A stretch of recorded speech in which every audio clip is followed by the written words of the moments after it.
थांबा, हा विचार मनापासून ऐका. श्री स्वामी समर्थ. नमस्कार स्वामी भक्तांनो.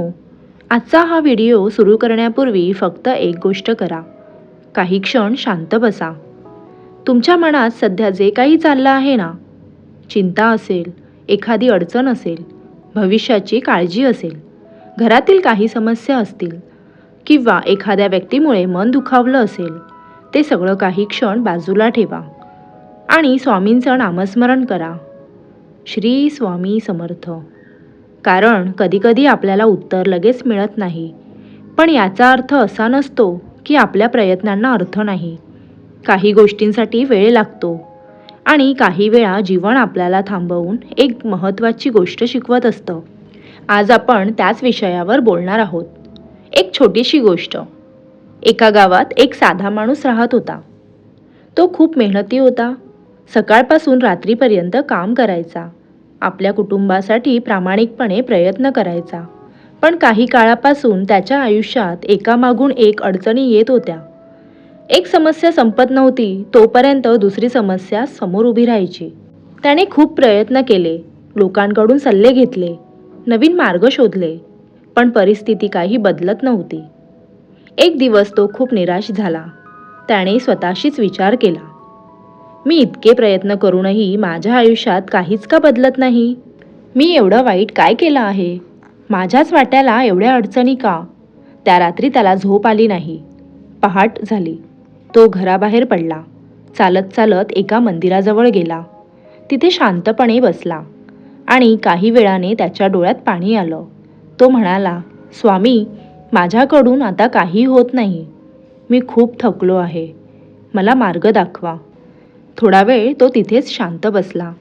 नंतर त्याच्या मनात एक साधा विचार आला, मी प्रयत्न करणे थांबवले तर माझी परिस्थिती बदलणार कशी? त्याला जाणवलं, तो परिस्थितीवर नाराज होता, पण स्वतःच्या प्रयत्नांवरचा विश्वास त्याने गमावला होता. त्या दिवसापासून त्याने एक छोटासा बदल केला. तो रोज सकाळी उठून स्वामींचं नामस्मरण करायचा आणि स्वतःला म्हणायचा, आजचा दिवस कालपेक्षा चांगला करण्याचा मी प्रयत्न करणार. परिस्थिती लगेच बदलली नाही, पण त्याचा दृष्टिकोन बदलला. आणि जेव्हा मन बदलतं तेव्हा आपण समस्यांकडे वेगळ्या नजरेने पाहू लागतो. स्वामींच्या शिकवणीतून आपण काय शिकू शकतो? भक्तांनो, श्रद्धा म्हणजे फक्त चमत्काराची वाट पाहणे नाही. श्रद्धा म्हणजे अडचणीच्या काळातही योग्य मार्गाने चालत राहण्याची ताकद. आपण अनेकदा म्हणतो, स्वामी, माझी समस्या कधी सोडवणार? पण कधीकधी स्वतःला हा प्रश्न विचारायला हवा, या समस्येतून स्वामी मला काय शिकवत असतील? कदाचित संयम, कदाचित धैर्य, कदाचित स्वतःवर विश्वास, कदाचित चुकीच्या गोष्टींपासून दूर जाण्याची वेळ, कदाचित एखाद्या नव्या सुरुवातीची वेळ. आपल्याला प्रत्येक गोष्टीचं उत्तर लगेच मिळेलच असं नाही, पण आपण आपली कर्म चांगली ठेवू शकतो, आपले प्रयत्न प्रामाणिक ठेवू शकतो आणि मनात श्रद्धा ठेवू शकतो. जर आज तुमचं मन खूप अस्वस्थ असेल तर एक गोष्ट लक्षात ठेवा, आजची परिस्थिती कायमची नसते.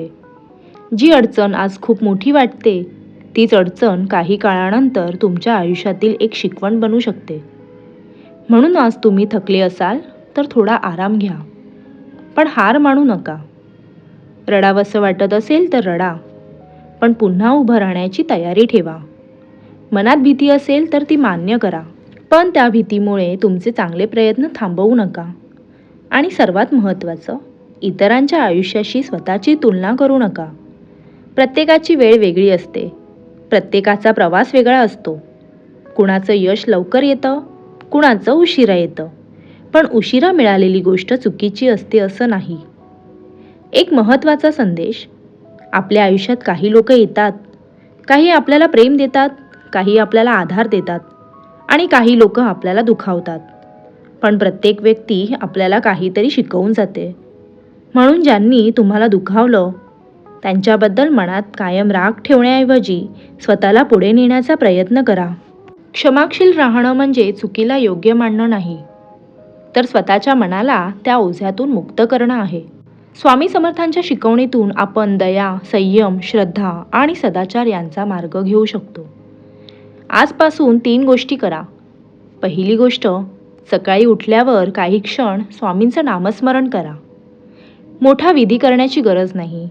मनापासून म्हणा, श्री स्वामी समर्थ. दुसरी गोष्ट, दररोज एक चांगलं काम करा.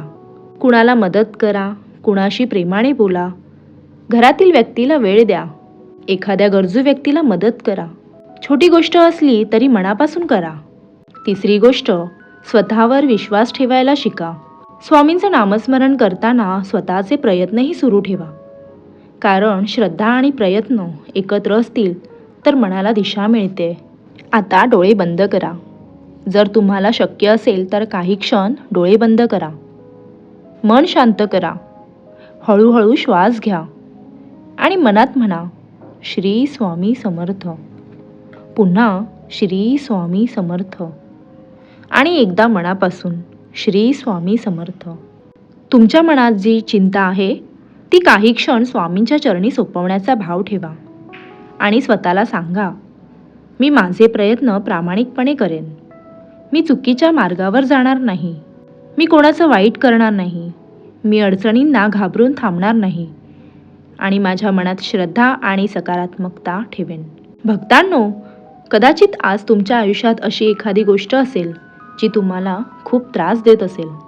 कदाचित तुम्ही कोणालाही सांगत नसाल. कदाचित बाहेरून तुम्ही हसत असाल, पण मनात खूप काही चालू असेल. अशा वेळी स्वतःला एक गोष्ट आठवण करून द्या. काही काळही निघून जाईल. आजचा दिवस कठीण असेल, पण उद्या नवीन दिवस आहे. आज उत्तर मिळालं नसेल तर उद्या पुन्हा प्रयत्न करा. आज मन खचलं असेल तर स्वामींचं नामस्मरण करून पुन्हा सुरुवात करा. कारण आयुष्य म्हणजे फक्त सुखाचे दिवस नाहीत. आयुष्य म्हणजे सुख दुःख, यश अपयश, आशा निराशा यामधून पुढे जाण्याचा प्रवास आहे. आणि या प्रवासात आपली श्रद्धा आपल्याला आधार देऊ शकते. म्हणून आजपासून एक छोटासा संकल्प करा. मी परिस्थितीला दोष देत बसणार नाही. मी माझे प्रयत्न सुरू ठेवणार. मी चांगली कर्म करणार आणि स्वामींचं नामस्मरण करत पुढे जाणार. जर तुम्ही स्वामी समर्थांवर श्रद्धा ठेवत असाल तर कमेंटमध्ये मनापासून लिहा, श्री स्वामी समर्थ. आणि हा व्हिडिओ त्या व्यक्तीपर्यंत नक्की पोहोचवा ज्याच्या आयुष्यात सध्या थोड्या धैर्याची, सकारात्मक विचारांची आणि आशेची गरज आहे. व्हिडिओ आवडला असेल तर लाईक करा, चॅनलला सबस्क्राईब करा आणि बेल आयकॉन दाबायला विसरू नका. अशाच भक्तिमय, सकारात्मक आणि मनाला आधार देणाऱ्या व्हिडिओंसाठी आपल्या परिवारासोबत जोडलेले राहा. शेवटी सर्वांनी एकत्र मनापासून म्हणूया, श्री स्वामी समर्थ.